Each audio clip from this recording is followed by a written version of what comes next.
کہتے ہیں کہ بات کہنے کا سلیقہ ہو اگر انسان کو، بات کہنے کا سلیقہ ہو اگر انسان کو، دل تو کیا چیز ہے پتھر بھی پگھل جاتا ہے۔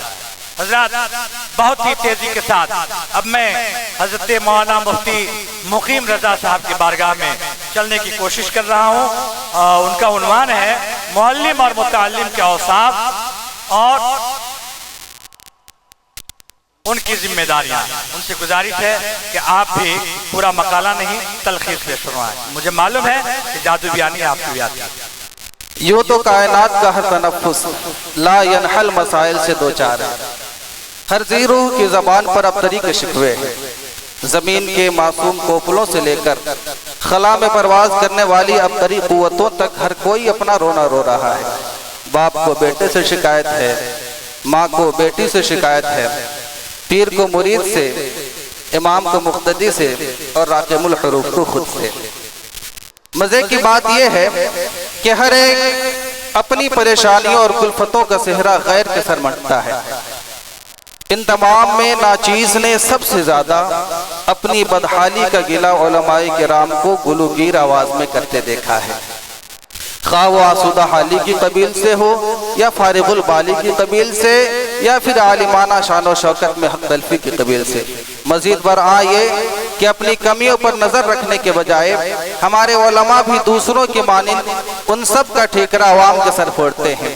مجھے اعتراف میں ذرا بھی تردد نہیں کہ گزشتہ کچھ زمانے سے عوام کا نظریہ علماء کے حوالے سے قدرے تبدیل ہو چکا ہے۔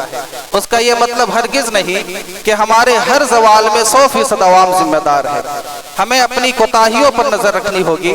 پہلے ہمارا طرز عمل بدلا ہے، پھر عوام کی سوچ بدلی ہے، اور جب کہ سوچ بدل گئی تو نا امید ہونے کی ضرورت نہیں کہ بلکہ اب ہمیں محنت زیادہ کرنی ہوگی، نہ یہ کہ نظام فطرت یا اپنی قسمت کو ہی کوسنے لگ جائیں معاذ اللہ۔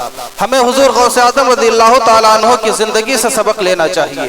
فی زماننا حالات اتنے خراب نہیں جتنے خراب سیاسی ماحول حضور غوث اعظم رضی اللہ تعالیٰ عنہ کے زمانے میں تھے۔ جب آپ تمام علوم مروجہ و مرئیسیہ سے فراغت کے بعد بغداد تشریف لائے تو پورے بغداد میں روافظ قابض تھے۔ ممبروں پر حضرت سیدنا صدیق اکبر و فاروق اعظم رضی اللہ تعالیٰ عنہما کا محض نام لینے پر بھی علماء و مشائخ کو کوڑے مارے جاتے تھے۔ اسلامی سلطنتوں کا شیرازہ بکھر چکا تھا۔ مزید یہ کہ آپ کے سامنے دیگر اولیاء و اقطاب زمانہ کا بھی چیلنج تھا، مگر حضور غوث اعظم رضی اللہ تعالیٰ عنہ نے صبر و ضبط کے ساتھ ثابت قدمی کا بہترین مظاہرہ کیا۔ پھر وہ وقت بھی آیا کہ جہاں ایک طرف شاہانہ وقت اپنا تاج آپ کے قدموں پر نثار کرتے تھے تو وہیں دوسری طرف زمانے کے اولیاء اور آپ کے زمانے کے اولیاء آپ کے قدم مبارک کو اپنے سر کا تاج سمجھتے تھے۔ ہم ہمیشہ اس انتظار میں رہتے ہیں کہ ماحول میں کچھ تبدیلیاں ہو، مگر تبدیلیاں جب تک ذات میں اپنی فکر میں نہیں آتی، تبدیلی کا خیال متعدی ہونا لا حاصل ہے۔ یاد رکھیں، ہمیں سب سے پہلے اپنے گریبان میں جھانکنا ہوگا، اپنے اعمال و اخلاق درست کرنے ہوں گے، تب کسی بہتری کی امید رکھیں تو بجا ہوگا۔ اخلاق کا مطلب عموماً یہی سمجھا جاتا ہے کہ آدمی نرم خو، نرم گفتار اور منکسر المزاج ہو جائے، حالانکہ اخلاق کا مطلب یہ ہے کہ انسان جلب منفعت و دفع مضرت کے سلسلے میں میانہ روی اختیار کرے۔ آپ حد سے زیادہ عوام پر درستی برتیں گے تو یقیناً یہ عوام آپ کی سختی کو بد اخلاقی کر ڈالے گی اور آپ سے متنفر ہو جائے گی۔ تاہم از حد منکسر المزاجی بھی آپ کی عالمانہ شان و شوکت کو نقصان پہنچائے گی۔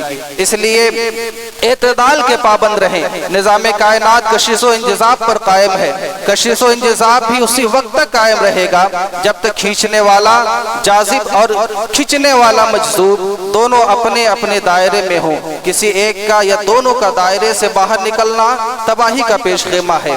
اگر آپ تباہی سے بچنا چاہتے ہیں